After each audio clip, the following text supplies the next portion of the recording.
ఓం నమ శివాయ. శ్రీ మాత్రే నమః. అందరికీ నమస్కారం. మనం ఈ రోజు అక్షయ పాత్ర కోసం తెలుసుకుందాము. అక్షయ పాత్ర ఎప్పుడు పెట్టుకోవాలి, అక్షయ పాత్ర పెట్టుకోవడం వల్ల వచ్చే ఫలితం ఏంటి, అక్షయ పాత్రను ఎలా పెట్టుకోవాలి, అసలు అక్షయ పాత్రలో ఏమేమి వస్తువులు వేయాలి అనే విషయాలను మనం ఈ రోజు క్లుప్తంగా తెలుసుకుందాం. చాలా మందికి తెలుసండి, అక్షయ పాత్ర అనేది చాలా మంది ఇళ్లలో పెట్టుకుంటున్నారు. కొంతమంది తెలియని వాళ్ళకి ఈ వీడియో యూజ్ అవుతుందనే ఉద్దేశంతో పెట్టడం జరుగుతుంది.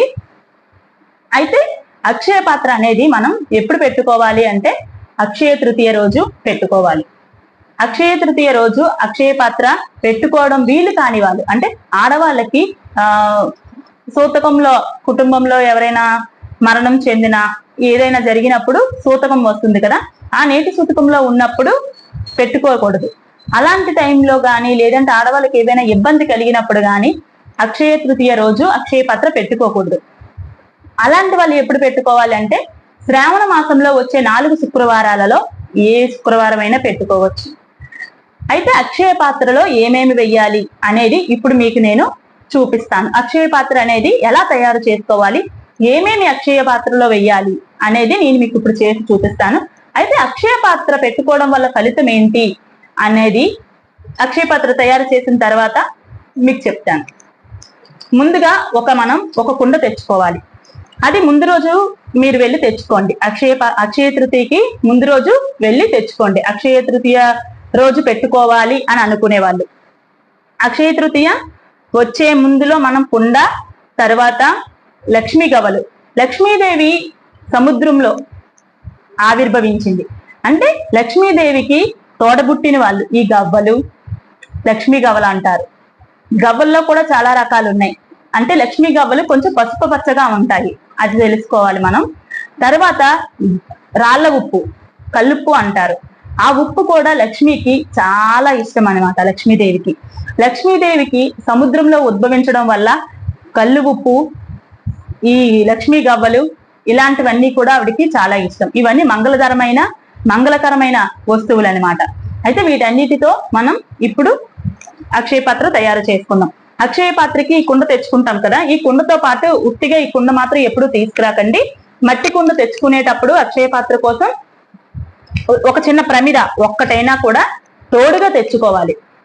సింగిల్ గా మాత్రం కుండ తెచ్చుకోకూడదు. అయితే ఈ కుండను తెచ్చుకున్న తర్వాత ఫుల్ గా వాటర్ నింపేసి ఒక కొంతసేపు ఉంచామనుకోండి, కుండ అనేది కొంచెం వాటర్ అంతా పీల్చేసుకొని కొంచెం గట్టిగా అవుతుంది అనమాట. అయితే దీని తర్వాత ఇప్పుడు నేను అంతా క్లీన్ చేసుకొని ఉంచుకున్నానండి. ఇప్పుడు మీకు చూపించడం కోసం ఇప్పుడు నేను పసుపు మొత్తం దీనికి రాస్తాను. కుండ మొత్తం కూడా ఎక్కడ మచ్చలు లేకుండా పసుపు అనేది మనం పన్నీరు కానీ లేదంటే రోజ్ వాటర్ తో కానీ పసుపు కలుపుకొని మనం కుండకి రాసుకుందాం. ఓకే,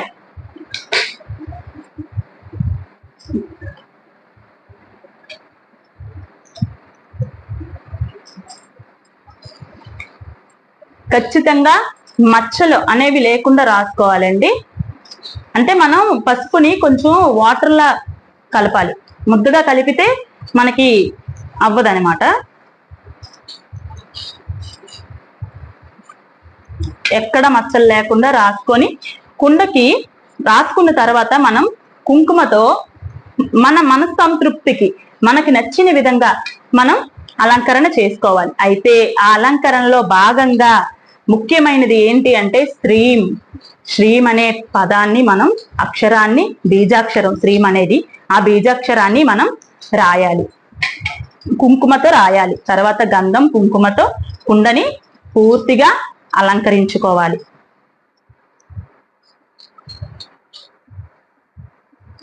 చూడండి, ఎక్కడ కూడా మచ్చ అనేది లేకుండా ఇలా నిండుగా కుండని పసుపు పూసుకోవాలి.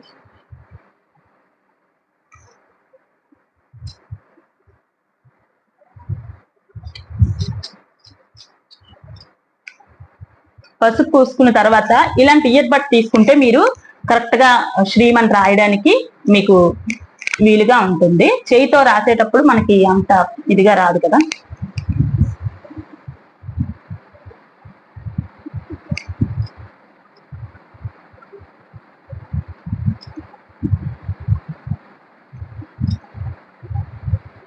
అక్షయ తృతీయ రోజు వీలు కాని వాళ్ళు ఎవరు కూడా బాధపడవద్దు. ఏ శుక్రవారం అయినా మంచిగా పూజ చేసుకొని మనం పెట్టుకోవచ్చండి.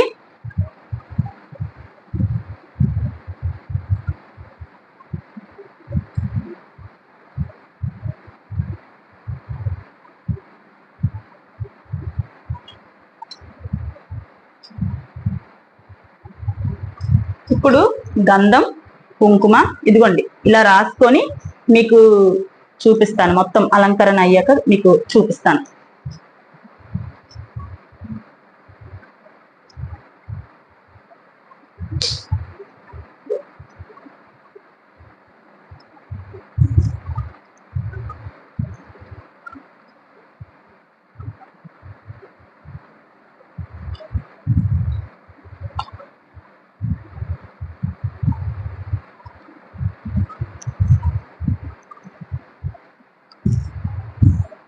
అయితే మనం వాటర్ తో ఎందుకు కలుపుకోకూడదు అనేది మీకు డౌట్ రావచ్చండి. ఇప్పుడు మనం ఈ అక్షయ పాత్రలో వేసే ప్రతి దానికి కూడా పన్నీర్ ఎందుకు ఉపయోగిస్తున్నారు, లేదంటే రోజ్ వాటర్ ఎందుకు ఉపయోగిస్తున్నారు అని మీకు డౌట్ రావచ్చు. అంటే అది ఎందుకు అంటే ఈ అక్షయ పాత్ర అనేది మన ఇంట్లో మన పూజా గదిలో కానీ మన బీరువాలో కానీ ఉంటుంది కాబట్టి మంచి సువాసనతో రావడానికి, మంచి సువాసనతో సుగంధభరితమైన వస్తువులతో మంచి పాజిటివిటీని తీసుకొస్తుంది. పాజిటివ్ వైబ్రేషన్స్ అన్ని మనకి ఇంట్లో వస్తాయి, నెగిటివ్ వైబ్రేషన్స్ పోగొడుతుంది అక్షయ పాత్ర. కాబట్టి మనకి అక్షయ పాత్రలో మనం సుగంధభరితమైన వస్తువులు ఏవైనా కూడా మనం వేసుకోవచ్చు.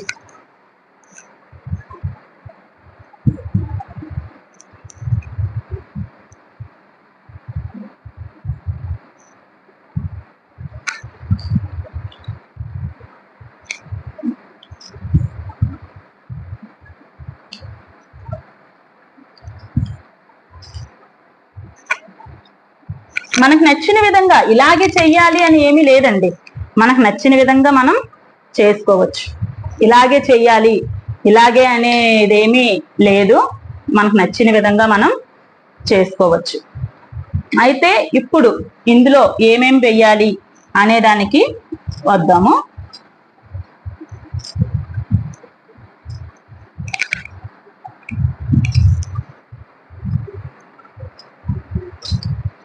ఓకే, ఇప్పుడు ఇందులో ఏమేమి వెయ్యాలి అనే దానికి క్లుప్తంగా మీకు నేను చెప్తూ ఒక్కొక్కటి వేస్తూ ఉంటాను. చూడండి, మీకు రివర్స్ లో కనిపిస్తుంది, ఎందుకంటే నేను ఆపోజిట్ లో ఉన్నాను కాబట్టి. శ్రీం అనే పదం కానీ ఇదంతా మీకు రివర్స్ లో కనిపిస్తుంది. ముందుగా ఈ అక్షయ పాత్రకి కింద ఇత్తడి ప్లేట్ పెట్టుకోవాలి.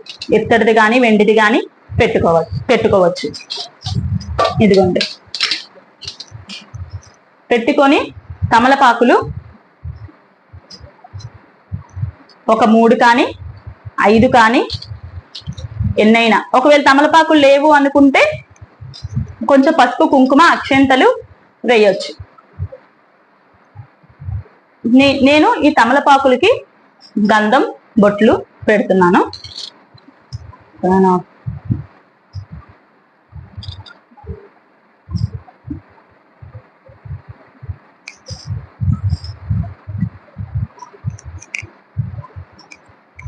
దాని మీద ఇదిగోండి బొట్లు పెట్టి అక్షయ పాత్ర కుండలు నేను ఏర్పాటు చేశాను ఇక్కడ. ఇప్పుడు ఇందులో మనం ఒక్కొక్క లక్ష్మీదేవికి ఇష్టమైనటువంటి వస్తువులని, తర్వాత మంగళకరమైనటువంటి వస్తువులని మనం ఇందులో వేస్తూ వాటి కోసం మనం చెప్పుకుందాం. అయితే ముందుగా మనకి కావాల్సింది పసుపు, కుంకుమ. మనం అదే కదండి కోరుకుంటాం. మనకి ఏదైతే కావాలి అని అనుకుంటామో వాటన్నిటిని అక్షయ పాత్రలో ఖచ్చితంగా మనం వేయాల్సిందే. అక్షయ పాత్రలో మనం వేసినవన్నీ కూడా మనకి సమృద్ధిగా ఉంటాయని విశ్వాసం. ముందుగా పసుపు, తరువాత కుంకుమ, అక్షతలు వేసిన తరువాత మనం లక్ష్మీదేవికి ఎంతో ఇష్టమైనటువంటి రాళ్ల ఉప్పుని మనం కుండకి సగంకి కొంచెం తక్కువగానే వేసుకోండి. ఎందుకంటే మనం ఈ అక్షయ పాత్రలో మనం నిత్యం మనకి వచ్చే సంపాదనలో ఎంతో కొంత అక్షయ పాత్రలో మనం పెడుతూ ఉండాలి. ఈ అక్షయ పాత్రలో పెట్టిన వాటిని మనం వాడొచ్చా వాడకూడదా ఇటువంటి సందేహాలు మీకు వస్తాయి. వాటికి కూడా నేను నెక్స్ట్ వీడియోలో మీకు నేను చెప్తాను. ఇదిగోండి, వేసిన తరువాత రాళ్ళ ఉప్పుని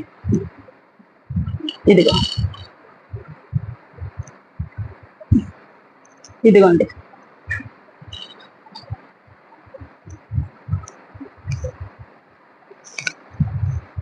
రాళ్ళ ఉప్పుని వేసి దాన్ని అంటే సమానంగా మనం పరుచుకుందాం.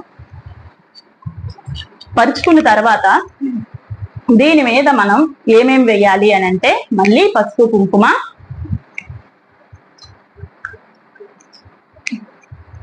అక్షితలు, మనకి ముఖ్యంగా మనం బ్రతకడానికి కావాల్సింది ధాన్యం.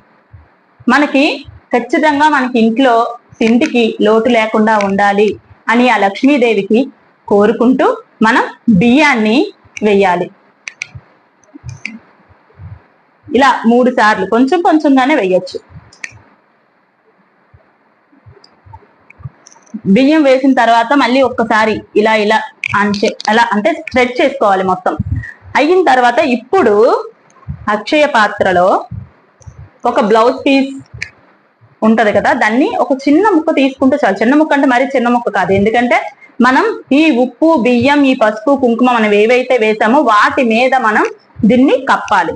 కప్పడం అంటే ఇలా ఇలా పెడతాం అనమాట. ఇగో ఇంత మీరు బ్లౌజ్ పీస్ తీసుకుంటే డబల్లో పెట్టుకొని మడత పెట్టి ఇదిగోండి ఇలా మీకు పెట్టుకొని మొత్తం ఇలా కప్పాలి. ఈ కప్పిన తర్వాత వీటిల్లో అమ్మవారికి ఇష్టమైనటువంటి లక్ష్మీ గవ్వలు చూసారా, ఇదిగోండి లక్ష్మీ గవ్వలు. లక్ష్మీ గవ్వలు అనేవి మీకు నేను చూపిస్తాను చూడండి. చాలా అంటే లక్ష్మీ గవ్వలు చాలా రకాలు మనకు మార్కెట్ లో దొరుకుతాయి. కానీ వాటన్నిటికంట అవన్నీ కూడా మనం గవ్వలనే అంటారు. కానీ లక్ష్మీ గవ్వలు అనేది మనం ఎలా తెలుసుకోవాలని అంటే కొంచెం పసుపు పచ్చలో మనకు ఉంటాయి. చూస్తే మీకు కనిపిస్తుందో లేదో నాకు తెలీదు, చూడండి పసుపు పచ్చలో ఉంటాయి లక్ష్మీ గవ్వలు. వాటిని 3 తీసుకోండి. 3 లక్ష్మీ గవ్వలు అందులో వేయండి. తర్వాత గోమతి చక్రాలు. గోమతి చక్రాలు అంటే లక్ష్మీదేవి ఖచ్చితంగా ఇందులో కొలువుంటుంది అంటారు. గోమతి చక్రాలకి మనం ఆర్థిక ఇబ్బందుల్లో ఉండేటప్పుడు గోమతి చక్రాలని 108 తీసుకొని వాటితో అమ్మవారికి అష్టోత్తర నామాలు చెప్పడం ఇలాంటివి చాలా ఉన్నాయి. అలా చేయడం వల్ల లక్ష్మీదేవి మనల్ని అనుగ్రహిస్తుంది అనే ఒక విశ్వాసం ఉంది. అలాగే అందులో భాగంగా గోమతి చక్రాలు ఇదిగోండి, గోమతి చక్రాలు ఒక 3. తామర గింజలు లక్ష్మీదేవికి ఇంకా అత్యంత ప్రీతికరమైనది.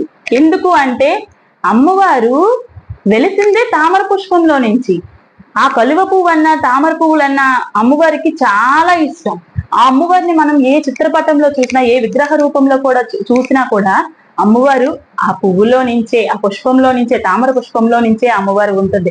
దాని ద్వారా వచ్చే గింజలు తామర గింజలు ఇవి, అందుకు అవి కూడా వేస్తాం. తర్వాత పసుపు కొమ్ములు లక్ష్మీదేవికి శుభకారంగా మనకి ఒక పసుపు కొమ్ము అనేది మనం చాలా శుభసూచకంగా భావిస్తాం. పసుపు కొమ్ములు కూడా మనం వేస్తాం. అలాగే ఒక్కలు ఒక 2 వేస్తున్నాం.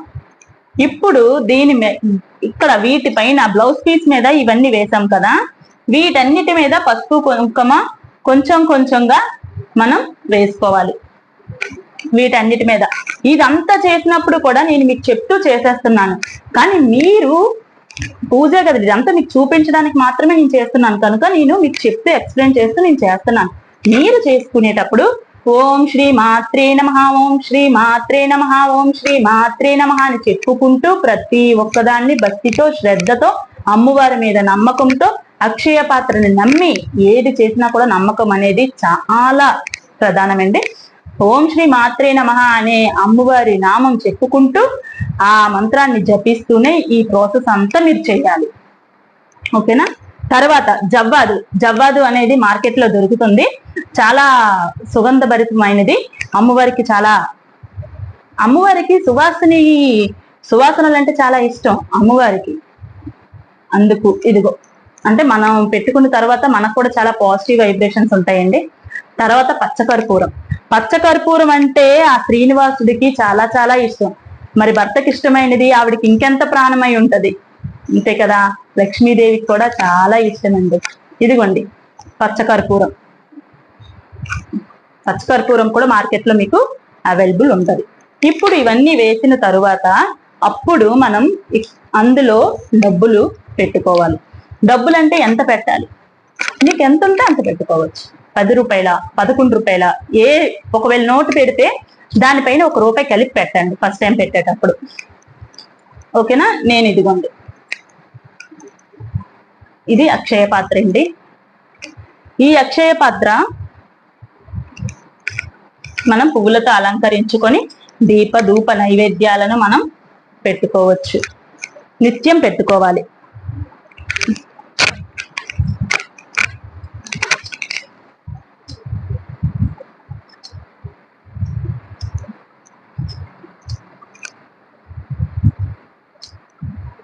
అర్థమైంది కదండి.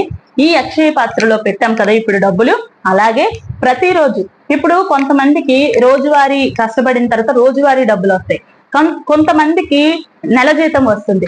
అలా వచ్చేటప్పుడు నెల జీతం వచ్చేటప్పుడు ఆ జీతంలో ఎంతో కొంత మీకు ఎంతైతే వేయాలనిపిస్తే మీ స్తోమత ప్రకారం అంత తెచ్చి ఈ అక్షయ పాత్రలో వేయండి. అక్షయ పాత్రలో వేసి అమ్మ లక్ష్మీదేవి ఇది దినదినాభివృద్ధి కలిగేలా దీవించు తల్లి అని అమ్మవారికి నమస్కారం చేసుకోండి. రోజువారీ వచ్చే వాళ్ళకి అందులో ఒక 11 రూపాయలైనా, ఎక్కువ అవసరం లేదు అనుకుంటే రోజువారీ వచ్చే డబ్బులు మొత్తం పెట్టండి. మరుసటి రోజు అవసరమైనప్పుడు తీసుకోండి. లేదు అనుకుంటే మేము మళ్ళీ తీయము ముట్టుకోము దేవుడి గదిలో ఉంటది కదా అని అనుకుంటే ఎంతో కొంత అందులో పెట్టి వదిలేయండి. కానీ పెట్టడం మాత్రం మర్చిపోకండి. అంటే ఇప్పుడు అక్షయ పాత్రలో మనం ఈ అక్షయ పాత్ర పెట్టడం వల్ల, ఈ అక్షయ పాత్రలో ఇన్ని వేసి ఇన్ని చేయడం వల్ల ఫలితాలు ఏంటి అనేది తెలుసుకుందాం.